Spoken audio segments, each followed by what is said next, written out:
صلاحیت الگ تھے وہ. ارے انہیں پڑھا لکھا ہونے کی ضرورت ہی نہیں تھی. ہم تو مجبور ہے پڑھنے کے لیے, نہیں پڑھیں گے تو ظاہر ہے ہمارے دماغ کے سارے دریچے بند رہتے ہیں. وہ تو پڑھا کے ٹیچر دماغ کے دریچے کھولتا ہے, بند رہتے ہیں. ان کے تمام جواب کے دریچے بغیر پڑھے ہی کھلے ہوئے تھے. یاد رکھیے گا, استاد جب پڑھاتا ہے تو دماغ کے دریچے کھولتا ہے. دماغ اللہ نے دیا ہے بڑا مضبوط, بالکل بند کر کے. وہ پہلا دروازہ تو امی کھول دیتی ہیں, ماں باسلیقہ اگر ماں ہے, باشعور ماں ہے, پڑھی لکھی ہے, دانشمند ہے, باسلیقہ ہے, نیک ہے, صالح ہے, تو ایسی ماں سب سے پہلے دروازہ کھول دیتی ہے. ایک دروازہ کھول دیتی ہے, روشنی باہر کی آنے لگتی ہے, باتیں سمجھ میں آنے لگتی ہیں. اور عام طور سے بچہ اپنے ٹیچر کو دشمن سمجھتا ہے, باپ کو بڑا سخت گیر سمجھتا ہے, سخت سمجھتا ہے. ہوشیار ماں استاد کو بھی محبوب بنا کے پیش کرتی ہے, اور باپ کو تو جناب وہ سمجھاتی ہے کہ باپ کے بغیر تو یہ گھر ہی اندھیرا ہو جائے گا. تو تعلیم سے ہمارے دماغ کے دریچے کھلتے ہیں. کیونکہ اللہ تبارک تعالیٰ نے نبی پاک علیہ السلام اور نبی کا جو عہد تھا اس پورے عہد کو ان پڑھ عہد بنایا تھا. پڑھنے لکھنے کا بالکل بھی رواج نہیں تھا. نبی پاک صلی اللہ علیہ وسلم غار حرا میں تھے. جبرائیل فرشتے جبرائیل جب آتے ہیں, پہلی وحی آتی ہے تو حکم ہوتا ہے کہ کھڑا, اور وہ نبی پڑھا لکھا تھا نہیں. بعض شارحین نے فتح الباری میں ابن حجر نے لکھا ہے کہ ریشم کے کپڑے میں کچھ لکھا ہوا تھا. فرشتہ جبرائیل نے وہ دکھایا, تحریر دکھائی اور کہا اسے پڑھیے. تو نبی پاک علیہ السلام نے فرمایا مانا بتا ہے, میں پڑھا لکھا نہیں پڑھ سکتا, مجھے پڑھنا نہیں آتا. تو نبی صلی اللہ علیہ وسلم کو پڑھنا بھی نہیں تھا, آپ کو پڑھنا لکھنا آنا بھی نہیں تھا, ان کے شایان شان بھی نہیں تھا. لیکن نبی کو پیغام اللہ کی طرف سے آیا کہ کھڑا پہلی دلیل. یہ نبی پاک صلی اللہ علیہ وسلم کے عنوان سے آیا تو صحیح, پڑھنا ہمیں اور آپ کو تھا. نبی پاک صلی اللہ علیہ وسلم کی تو اللہ نے تعلیم و تربیت کی تھی, اور اللہ تعالیٰ نے تو ان کو ایک نشان بنایا تھا. وہ آیتوں میں آیات اللہ تھے. اصلاً پڑھنا ہمیں اور آپ کو, اور اس لیے بتا دیا گیا تھا کہ یہ دور قرات کا ہے, پڑھنے کا دور آ رہا ہے. بس اللہ کا نام لے کے پڑھنا شروع کر دینا. پڑھنے کا تو ایسا دور آئے گا کہ اللہ کے نام کو حذف کر دیا جائے گا. پڑھے لکھے لوگ اللہ کو نکال لیں گے کتابوں سے اور خوب پڑھیں گے, اور پڑھنے کا ایک دور ہوگا, ایک انقلاب آئے گا, انفجار اور پڑھائی کا دھماکہ ہوگا. ہر دن ایک دھماکہ ہوگا, تحقیق اور ریسرچ کے دھماکے ہوں گے, لیکن اللہ سے کہیں ملاقات نہ ہوگی. یہ وہی دور ہے. آپ پڑھ کر کے خود بن جاؤ, آسمان پہ چلے جاؤ, آسمان پھاڑ دو, چاند پہ چلے جاؤ, اور جناب اور دوسری مریخ پہ چلے جاؤ, پر اللہ سے کہیں ملاقات نہیں ہوگی. وہ جانے والے کہیں گے ہم چاند پہ گئے, کہیں کوئی اللہ واللہ تھا نہیں. اور روس کا ایک خلابات گھومتا ہے, وہ کہتا ہے کہ ہم تو خلا پہ چلے گئے, کہیں کوئی اللہ واللہ تھا نہیں. اور پھر انفسکم افلا تبصرون, کہاں خلاؤں میں ڈھونڈتے ہو, تیرے دل کے اندرون میں ہے. اس کی آواز سننے کے لیے سماعت چاہیے. بہرے کو ہنگامہ ہو, اسے کچھ خبر نہیں کہ باہر کچھ ہنگامہ بھی ہو رہا ہے. تو یہ زمانہ جو آ رہا تھا, یہ زمانہ پڑھنے والا زمانہ. ہمیں پڑھنا ہے اور اللہ کے نام سے پڑھنا ہے. دنیا اللہ کے نام کو کتابوں سے کھرچ کر نکال دے پھر پڑھے, اور ہمیں اللہ کے نام کے ساتھ ہی شروع کرنا ہے. بسم اللہ الرحمن الرحیم, یہیں سے ہم شروع کرتے ہیں. اقرأ بسم ربک الذی خلق. یہ جو آنکھوں کے سامنے جو ایک دنیا آتی ہے, جہان آتا ہے, یہ دنیا جہان اس رب کی تخلیق ہے جس کے نام سے ہمیں پڑھنا ہے. جس اللہ نے پیدا کیا, جس نے اسے دیدے میں روشنی دی, اور اپنے دیدے پھاڑ کر کے ہم دنیا اور جہان کو دیکھتے ہیں. جس نے اس پوری دنیا کو پیدا کیا ہے, اس کے نام سے ہمیں پڑھنا ہے. تو پہلی وحی میں اللہ کا پیغام پڑھنے سے متعلق آیا تھا کہ اللہ کے نام سے پڑھو. آج سے 200 سال 300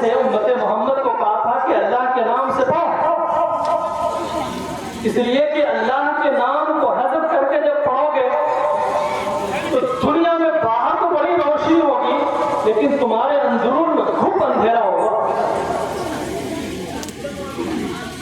گھپ اندھیرا جب ہو جائے تو باہر کی چیزیں تو بہت نظر آتی ہیں اور دور تک دیکھ لیتے ہیں، قریب میں کچھ بھی نظر نہیں آتا۔ یہ بڑی محرومی کی بات ہے کہ آدمی دور کی چیزیں تو دیکھ لے، قریب کی چیز نظر نہ آئے۔ یہ ہمارا جو وجود ہے یہ پوری ایک کائنات ہے، یونیورس لیے ہم ٹہلتے ہیں دنیا میں، یونیورس لیے گھومتے پھرتے ہیں۔ عجیب ہے، آج کل یونیورس کی تصویر آتی ہے تو ساری دنیا کھل گئی ہے۔ یہ پورے جو خلاؤں نے پورا یونیورس جو کائنات ہے اس کی تصویر جب کھینچ کے لاتے ہیں تو اس کو ایک طرف رکھیے اور انسانی دماغ کی جو تصویر ہوتی ہے اس کو دیکھیے، دونوں بالکل سیم۔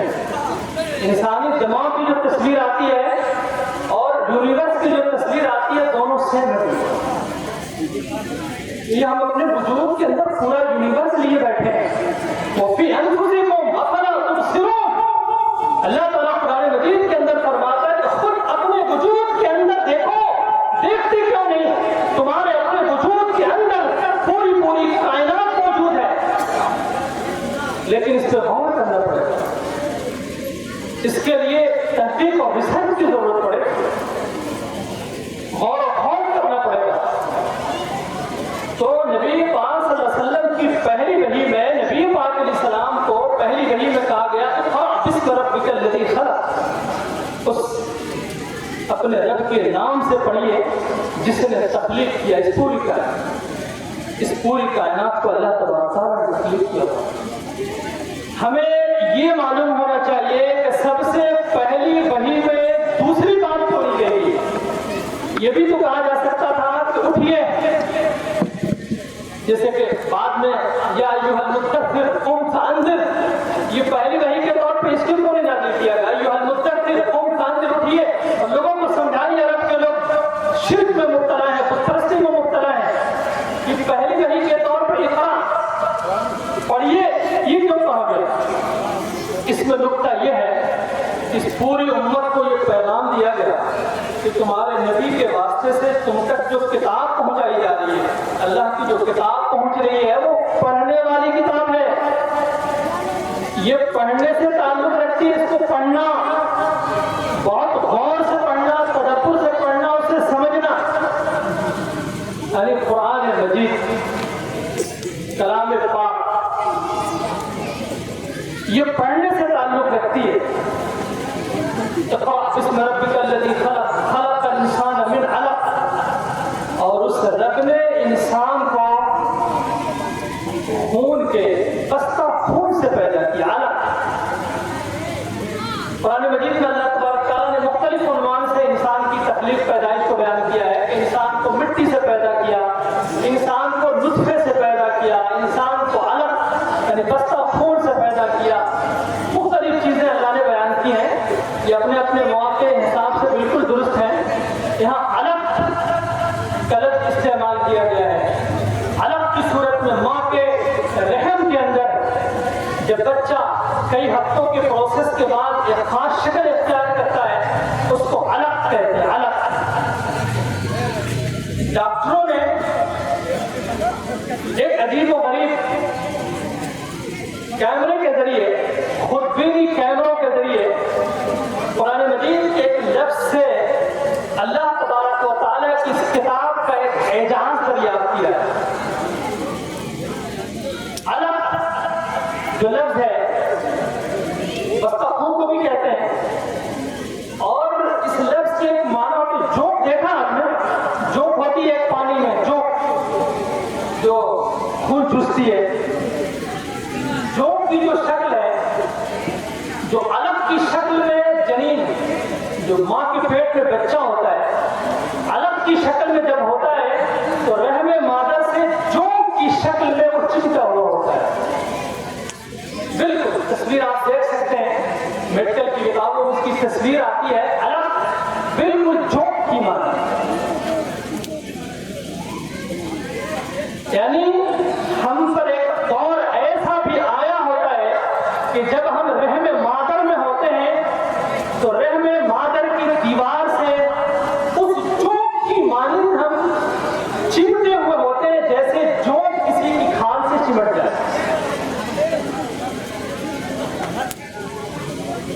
خلق الانسان من علق، اقرأ وربك الاکرم الذي علم بالقلم۔ پڑھیے، آپ کا رب سب سے معزز ہے اور اس رب نے قلم سے علم عطا کیا تھا انسان کو۔ علم الانسان ما لم يعلم، اور انسان کو وہ کچھ سکھایا جو کچھ کہ انسان کو پہلے سے معلوم نہیں تھا۔ انسان کو اللہ تبارک تعالیٰ نے جو کچھ بنایا ہے کہ انسان میں ہر آن عکس کرنے کی صلاحیت ہے۔ یہ عکس کرنے کی صلاحیت اس قدر غیر مرئی ہے کہ ہم خودبینی مشین سے بھی یہ نہیں معلوم کر سکتے کہ ابھی اس مجلس میں ہم نے کیا کا عکس کیا ہے۔ چھوٹا بچہ، دودھ پیتا بچہ، 1 ہفتے کا بچہ، 10 دن کا بچہ، 1 مہینے کا بچہ، وہ عکس کر رہا ہوتا ہے، ہم سے اور آپ سے استفادہ کر رہا ہوتا ہے، اپنے گھر کے ماحول کو جذب کر رہا ہوتا ہے، اچھے ماحول سے اچھائیاں لے رہا ہوتا ہے، برے ماحول سے برائیاں لے رہا ہوتا ہے، اچھے والدین سے اچھائیاں قبول کر رہا ہوتا ہے، برے والدین سے برائیاں وہ کشید کر رہا ہوتا ہے۔ وہ بچہ جو سمجھا نہیں سکتا، بول نہیں سکتا، وہ سمجھ رہا ہوتا ہے، عکس کر رہا ہوتا ہے۔ چند ہی دنوں میں، 1 مہینے کے اندر، 2 مہینے کے اندر اپنی ماں کو پہچاننے لگتا ہے، اپنے بہنوں کو پہچاننے لگتا ہے، اپنے بھائیوں کو پہچاننے لگتا ہے، اس لیے کہ وہ انسان کا بچہ ہے۔ ہم جب باشعور ہو جاتے ہیں، 5 سال کے، 6 سال کے، 10 سال کے ہو جاتے ہیں، تو ہم یہ سمجھ میں آنے لگتا ہے کہ سمجھ رہا ہے، یہ کچھ سیکھ رہا ہے۔ لیکن چھوٹا بچہ جو کچھ کہہ نہیں سکتا، صرف گھڑیاں رگڑ کے رو سکتا ہے، وہ استفادہ کر رہا ہوتا ہے، سیکھ رہا ہوتا ہے۔ اللہ تعالیٰ نے ہماری فطرت ایسی بنائی ہے کہ ہر وقت ہم متاثر ہو رہے ہوتے ہیں، کشید کر رہے ہوتے ہیں، لے رہے ہوتے ہیں۔ اگر ایسا نہ ہوتا تو پھر 8 اور 9 مہینے کے بعد بچہ بولنے کی کوشش نہیں کر سکتا تھا۔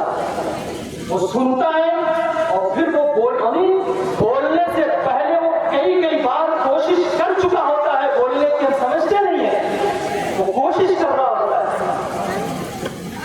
اور جب وہ اس کو اندر سے محسوس ہوتا ہے کہ ہم کچھ کہہ سکتے ہیں تو کہتا پپا، مما، وہ بہت دل سے ٹرائی کر رہا ہوتا ہے، وہ ہونٹ ہلاتا ہے، گول کرتا ہے، پھیلاتا ہے، ہم سمجھتے نہیں ہیں، وہ ٹرائی کرتا ہے، وہ کوشش کرتا ہے، وہ انسان کا بچہ ہے، وہ آدمی ہے، اس کی آدمیت دھیرے دھیرے آگے بڑھتی ہے، اور پھر اگر ماں زیادہ گالی دینے والی ہے تو اسٹارٹ گالی سے شروع کر دیتا ہے، گالی دینا شروع، اور ماں کلمہ پڑھنے والی ہے پھر وہ کلمہ پڑھنا شروع کرتا ہے، اچھی بات بولنا شروع کرتا ہے۔ تو امی جیسی ہوتی ہے ویسا سکھا دیتی ہے، بچہ ماں کی گود سے یا تو سالے بنتا ہے یا تالے بنتا ہے۔ اسی لیے تعلیم و تربیت کے حوالے سے ماں کی ذمہ داری، چھوٹے بچوں کی تعلیم و تربیت کے حوالے سے ماں کی ذمہ داری زیادہ ہوتی ہے۔ تعلیم و تربیت کے حوالے سے ہم سب پر والدین کا احسان ہے، اس میں ماں کا احسان زیادہ ہے، اسی لیے ماؤں کی ذمہ داریاں زیادہ ہوتی ہیں۔ بچوں کو اچھے اور نیک راہ پہ لگانا یہ ماں کی زیادہ ذمہ داری ہے، بچہ ماں سے زیادہ اٹیچ ہوتا ہے اور ماں کا کردار اس میں سب سے زیادہ ہوتا ہے، اس لیے مائیں اپنے بچوں کو نیک بنائیں اور علم پسند بنائیں، مکتب کی طرف روانہ کریں، پھر مکتب کی طرف آئیں گے تو پھر وہ مدرسے کا رخ کریں گے، مدرسے سے پھر بڑے مدرسوں کی طرف جائیں گے اور وہ عالم بنیں گے، علامہ بنیں گے، شیخ الحدیث بنیں گے، فقیہ بنیں گے، نیک بنیں گے اور حقوق پہچاننے والے بنیں گے، پھر وہ ایسا بن جائیں گے کہ آپ سے بھی محبت کریں گے، اپنے بیوی بچوں سے محبت کریں گے اور اپنے باپ سے، اپنے بھائیوں سے اور بہنوں سے محبت کریں گے، ان سب کے حقوق ادا کریں گے۔ اور جب وہ ایسی ہو جائیں گے، تعلیم و تربیت حاصل نہیں کریں گے تو نہ آپ سے محبت کریں گے، نہ اپنے بیوی بچوں سے محبت کریں گے، وہ کسی کا کوئی حق ادا نہیں کریں گے، ان میں کوئی توازن نہیں ہوگا، کوئی بیلنس نہیں ہوگا، وہ کبھی ادھر کو جائیں گے، کبھی ادھر کو جائیں گے۔ اس لیے صحیح تعلیم، صحیح تربیت ہم میں ہر شخص کے لیے ضروری ہے، اس لیے تعلیم و